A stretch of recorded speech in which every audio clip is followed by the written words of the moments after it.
4 facts that expose what the government's overhaul of the Human Rights Act is really about. We will overhaul the Human Rights Act. Justice Secretary Dominic Raab says he wants to overhaul the Human Rights Act. Raab says he wants to protect free speech. In particular, for example, freedom of speech, I think that should be strengthened and reinforced. But the Human Rights Act already does that. Meanwhile, the government's policing bill will criminalise protesters who take to the streets to make their voices heard, and changes to the Official Secrets Act will see journalists and whistleblowers prosecuted just for uncovering the truth.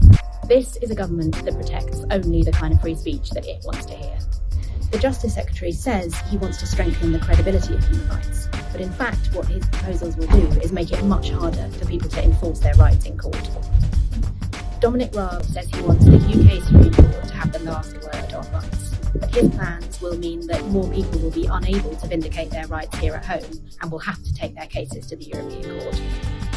Dominic Raab promises that his Bill of Rights will include a right to jury trial, but you can't trust a government whose ministers were quick to criticise the jury whose decision set the cost to fall free, and now are making plans to undermine jury trials in the future.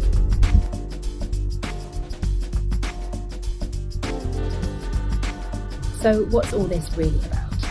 As well as making it harder to challenge its actions in court, this is a government that is criminalising protest, limiting parliamentary scrutiny of its plans, and undermining access to the ballot box by introducing discriminatory voter ID.